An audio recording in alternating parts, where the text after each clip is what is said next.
Hello, my name is Faris and this is Animated Anatomy. In my previous video I have talked about some dark times of medicine and lobotomy procedures.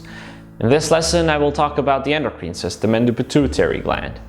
The hypothalamic pituitary adrenal axis, the HPA axis or the HPA axis, also known as the limbic hypothalamic pituitary adrenal axis, LHPA axis, and occasionally as the hypothalamic pituitary adrenal gonadotrophic axis, is a complex set of direct influences and feedback interactions among three endocrine glands: the hypothalamus, the pituitary gland, a pea-shaped structure located below the hypothalamus, and the adrenal, also called suprarenal glands, small organs on top of the kidneys. The interactions among these three organs constitute the HPA axis, a major part of the neuroendocrine system that controls reactions to stress and regulates many body processes, including digestion, the immune system, mood and emotions, sexuality and energy storage, and expenditure. Well, first of all, guys, I'd like to apologize for not uploading so often as I would probably like to and as you would probably like me to upload. However, I'm super busy. I have to write my doctorate thesis, I have to work at the clinic, and I have to study, and I'm super busy, and editing takes so much time. But stick with me, and every now and then I'll make sure I release a nice video about anatomy, and we're gonna learn a whole lot about anatomy. So in this lesson, I'll talk about the pituitary gland. Now, the pituitary gland, it's a endocrine gland about the size of a pea, and it weighs about 0.5 grams. Now, for you guys in America who are not used to grams, well, get used to it. No, I'm kidding. It's about 0.0011 pounds. Now, let's remove the skeletal system. Oh, we got a whole lot of nerves. Let's remove these nerves as well. You know what? I feel so stupid right now. I shouldn't have removed the bones. Let's bring back the bones because I actually want to show you the position of the pituitary gland related to the bones. Now let's remove all this brain and everything. Well, oh my god, there's so many structures here. So I have removed everything I wanted to show you. This bone right here, it's the sphenoid bone, and you can see the position of the sphenoid bone, right? Now, this part of the sphenoid bone right here is called the sella turcica, which basically means a Turkish chair. Now, the deepest part of the sella turcica is known as the hypophyseal fossa because it holds the pituitary gland. And right here, it's not really illustrated that good. The pituitary gland is so high, which is it's not supposed to be. So here's the deal. We have the anterior pituitary gland right here, and we have the posterior pituitary gland right here. Well, the anterior part of the hypophysis is called the adrenocorticotrophic. It's a lobe of the gland that regulates several physiological processes, including stress, growth, reproduction, and lactation. I said stress, growth, reproduction, and lactation.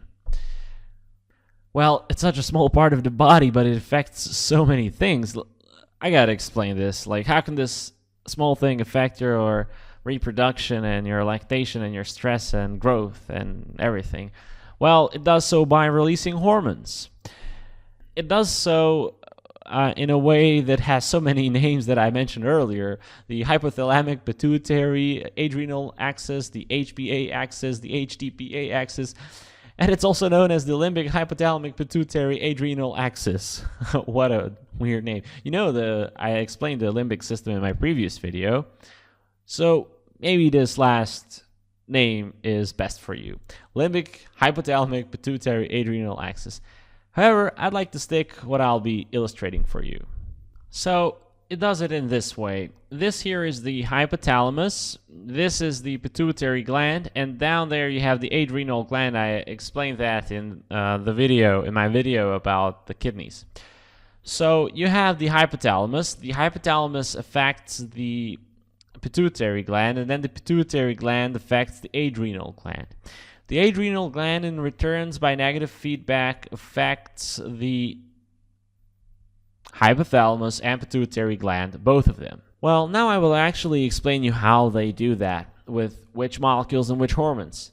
In paraventricular nucleus, in the hypothalamus, they are neuroendocrine neurons that synthesize vasopressin and the corticotropin releasing hormone. So you have the vasopressin and corticotropin releasing hormone. These two peptides regulate the anterior lobe of the pituitary gland, and in particular the RCH and the vasopressin, they stimulate the secretion of the adrenocorticotrophic hormone, the ACTH, once known as the corticotropin. And the ACTH in turn acts on the adrenal cortex, and the adrenal cortex produces glucocorticoid hormones, mainly the cortisol. Okay? In response to stimulation by the ACTH, of course. And glucocorticoids in turn act back on the hypothalamus, and they act back on the pituitary gland in a negative feedback cycle. Those are the main components of the hypothalamic pituitary adrenal axis. Now, this cortisol thing I mentioned the last, it's really important. Well, you know, the release of the CRH of the hypothalamus is influenced by stress, physical activity, illness, by blood levels of cortisol, and by the sleep-wake cycle. In healthy individuals, the cortisol rises rapidly after waking, reaching a peak within, let's say, 30-40 minutes. It then gradually falls over the day, rising again in the late afternoon. Abnormally flattened cortisol cycle has been linked with chronic fatigue syndrome, insomnia, burnout, and who knows, whatever. Just remember, if you want to pass your exams, you want to feel good, keep your cortisol levels in check. Now I brought the right hemisphere of our brain here again, and I did not put my videos in this order for nothing. Last time I explained you the limbic system because I wanted you to know which structures are included in the limbic system.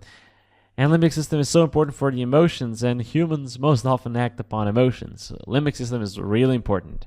But let's get to our pituitary gland. What the hell does this has to do with the pituitary gland and the hypothalamic pituitary adrenal axis? Well, these anatomic structures, like the prefrontal cortex, the amygdala here, and the hippocampus, as well as the hypothalamus that I already explained, facilitate the activation of the HPA axis. The sensory information arriving at the lateral aspect of the amygdala is involved in the responses to fear. At the hypothalamus, right here, fear signaling impulses activate both sympathetic nervous system, which increases your heart rate and your breathing, and as well the modulating systems of the HPA axis. So it activates the modulating systems of the HPA axis, and it activates the sympathetic response to the fear, like you start breathing, your heart start racing. And here, the amygdala, the lateral part of amygdala I mentioned, they process the sensory information, and then they send this information to parts of the brain, to many parts of the brain that are responsible for the fear. So now you understand here this tight connection of the limbic system, if you watch my previous video, and here the pituitary gland and the hypothalamic pituitary adrenal axis, or shortly HPA axis. I'm sorry I always say the full name of this because I kind of don't like when the professors come and they want to teach these things and they just use the shortcuts. The HPA, the ACTH, or I don't know, they use a whole lot of shortcuts, and then they end up just talking in shortcuts. And if you're just sitting there, you hear 5 or 6 shortcuts, you have no idea, for example, what 2 shortcuts mean, and then you're totally lost in the lesson. You have no idea what this guy's talking about because they often depend upon each other. Like you have to understand the first one to understand the second one, and so on. But I think I repeated this name so often I can use the simple shortcut HPA axis. You won't. I hope you won't mind. I've just mentioned that these structures are tightly connected with the HPA axis and how they affect the reactions to the stress.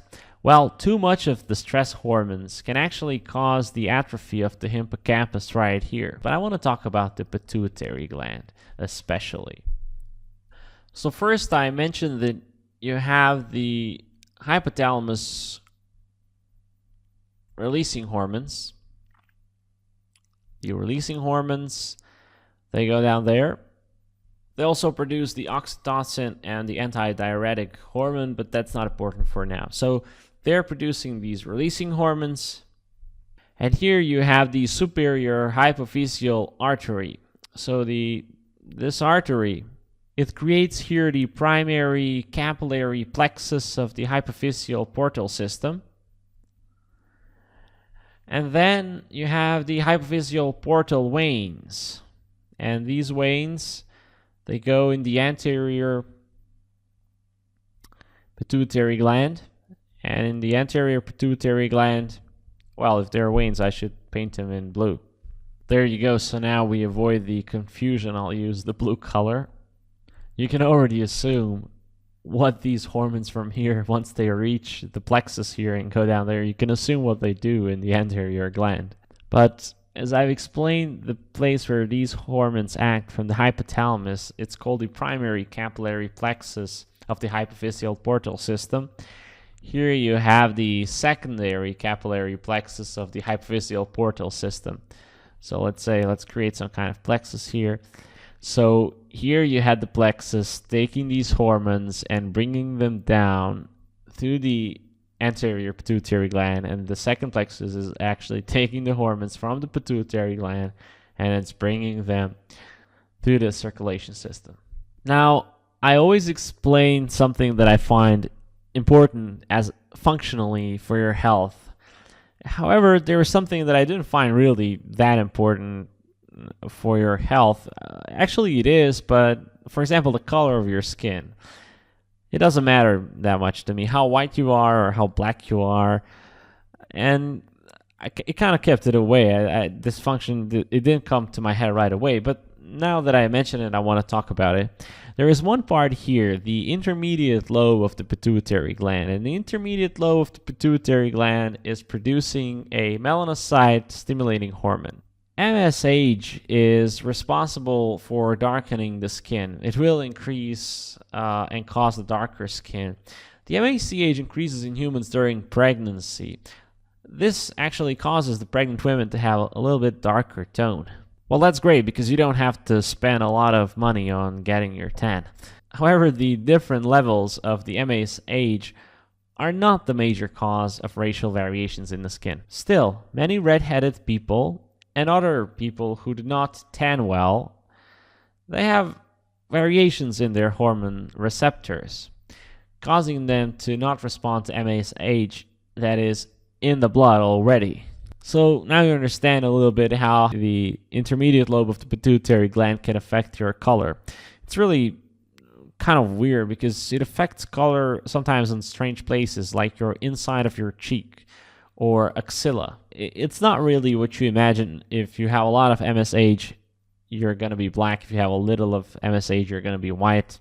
It doesn't work that way. Now I'm so happy that I was able to explain to you the hypothalamus, the position of the hypothalamus, the pituitary gland, the limbic system, how this limbic system is connected with the pituitary gland. But I didn't talk much about the hormones. There's so many hormones here that I want to explain. There's so many functions of these hormones that I'll explain in one of my next videos. Now I have explained the pituitary gland along with hypothalamic pituitary adrenal axis, and I will move on to explain the spinal pathways and tracts, and you can watch that video here. You can also watch my previous video about lobotomies here. If you like my lessons and you want to purchase my software, then you should go to my website animatedanatomy.com. If you don't have money to purchase my software, then at least you can subscribe here for the future virtual dissection classes that I release regularly on my channel. Thank you.